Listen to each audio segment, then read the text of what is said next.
Hey everyone, Lee Burkhardt here, and welcome to our online video channel. Now I know many of you have been anxiously waiting to see this. I know I've certainly been excited to review it. So on today's episode, we're going to be taking a closer look at the all-new Nauticam NA-R7 underwater housing and the Canon R7 camera. We're going to break this video down into two main categories for you: the housing features and the camera features.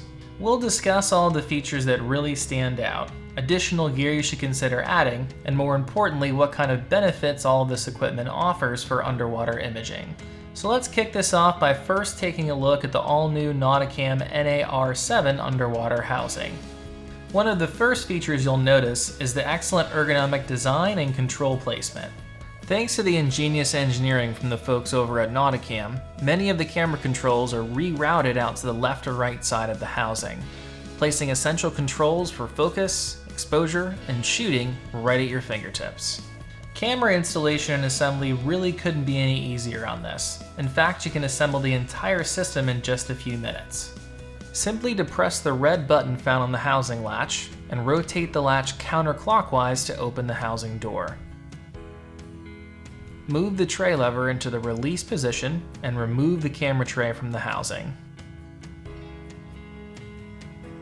Attach the tray to the camera using the 1/4 thumb screw found along the bottom of the tray.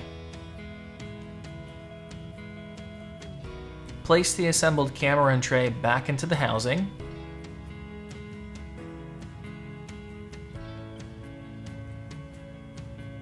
Align the on-off lever onto the camera.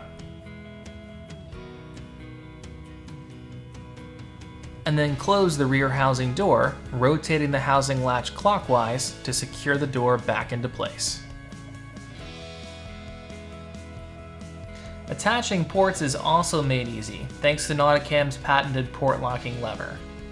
Simply move the port locking lever to the release position, align the dot on the port to the dot on the housing, push the port into place, and then move the port locking lever back into the lock position. There's also a lens release button integrated into the housing to swap lenses directly from the front, without having to remove the camera, making lens changes in the field quick and painless. As for lens options, the housing is built around Nauticam's N100 port system, so you have the entire RF and EF line of Canon lenses to choose from, with solid choices in everything from wide angle to macro. Full zoom and focus support for all of these lenses are provided by Nauticam's gearing, with a dedicated knob located along the left side of the housing for precise adjustments to both zoom and focus underwater. The housing is also compatible with a wide range of Nauticam's water contact optics. The SMC and CMC make excellent choices for all of your super and macro imaging fans, and are among our top recommendations thanks to the superb image quality, color, and contrast that they provide.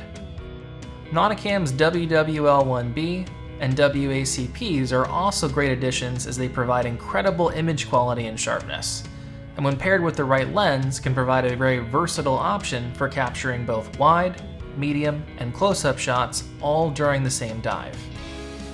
The WWL1B is perhaps one of our favorite options with the Canon 18 to 45mm lens, due to the compact size factor. We have several articles and videos available on all of these optics, and have included links to all of this content in the video description below for you all to check out. Nauticam's moisture alarm electronics are included, by the way, along with their vacuum electronics system. Now you have to purchase the vacuum separately to utilize this, but we highly recommend it as it provides some peace of mind that you've assembled the entire kit properly and it's safe to dive before you enter the water. The housing features a 10mm threaded mounting point for attaching ball mounts for a variety of additional accessories. A 1/4 cheese plate is also located on the top and can be used for things like a top handle or additional accessory mounts. There's also a tripod ball mount set available that's perfect for attaching ball mount arms to be used as tripod legs. Nauticam's new straight and angled viewfinders are compatible and come strongly recommended for anyone using the EVF, as they provide a significantly brighter, clear and larger image of the camera's electronic viewfinder. Nauticam includes an M24 bulkhead opening for routing an HDMI connection to external monitors, such as the Small HD and Atomos line of monitors. These monitors make a great addition for any underwater video shooters, as they provide a larger, brighter 5-inch screen for viewing and are absolutely loaded with all kinds of assist tools, such as focus peaking, false color, waveforms, and many more that make your job underwater so much easier. Thanks to its compact, lightweight form factor, it can be easily configured into a backpack or a carry-on, making it ideal for those who are trying to be conscious of weight and size for dive travel. As for the R7 camera, we think this is a really strong choice for any underwater photographer to consider.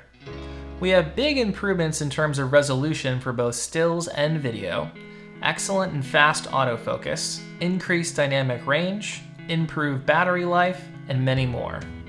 For starters, the camera is built around a 32 megapixel APS-C CMOS sensor. We have 30 frames per second shooting with electronic shutter and 15 frames per second with mechanical, in-body image stabilization, up to 4K recording at 60 frames per second in 10-bit color, Canon Log for increased dynamic range, Canon's dual pixel autofocus system with advanced subject tracking, and dual card slots. Now stack all of those features up and then compare them to other hybrid camera and housing combinations currently in the market, and not only do you have an incredibly lightweight and compact form factor with this camera rig, but also one that offers an excellent value considering the $1,500 price tag of the camera. Now of course, all of this looks really great on paper, but how does it actually measure up in terms of underwater imaging? In truth, really well actually. The ability to record in 10-bit color with Canon Log is perhaps one of the most interesting new video features, as this allows for some additional flexibility to changes to both color and exposure in post-production. Here you can see some examples of ungraded log footage, and the same footage once it's been color graded in post.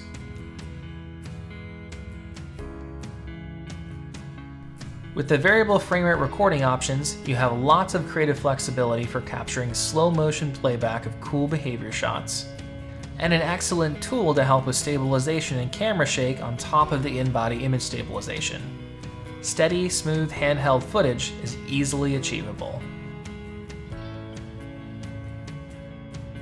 Still images look excellent as well. Here you can see more image examples captured in the full 32 megapixel resolution.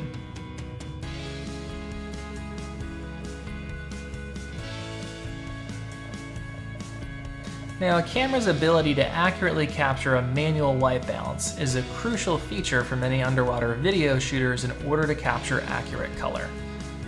The Canon R7 does this with ease, even at depth. Colors look excellent straight out of the camera, with very little work needed in post-production to touch things up. Canon's dual pixel autofocus technology utilizes phase detection to provide smooth, accurate, high-performance autofocus for a variety of shooting scenarios. Frankly, it's just spectacular, and is hands down one of the most reliable autofocus systems we've used on any of these mirrorless hybrid cameras. Here you can see a simple example shot in my home studio. Even as I move along the frame and closer to or further from the lens, it maintains focus with almost virtually no focus hunting.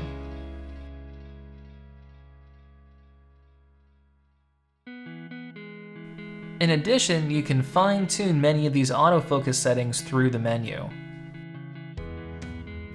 If you haven't seen it already, we put together a complete video guide demonstrating Canon's dual pixel autofocus technology. Be sure to check it out in the link below. The camera features a dual card slot design that accepts 2 UHS-2 SD media cards for extended storage and record times. You also have the option for dual recording to both cards simultaneously, so that you always have a backup of your media in the event that one card fails. This equipment is perhaps one of the best APS-C hybrid camera housing combos that we've used to date, with a size factor and price tag that offers an incredible value. Overall, we're thoroughly impressed with the Canon R7 and Nauticam housing's performance for underwater imaging, and I hope today's video has been useful for any of you considering picking this gear up from us. Now, if you liked today's video, you'd like to see more content like this from us, or if you're just curious in learning more about underwater imaging, be sure to hit the like and subscribe buttons found just below the video here. Of course, feel free to leave any questions in the comment section below, or just contact our staff directly. And to check out more of our other articles, videos, and content, you can visit our website and just click on the Learn tab found along the top of the homepage. Well, I think that's going to wrap this one up. Thank you all so much for watching. Stay tuned for more cool content to come soon, and we'll see you on the next one.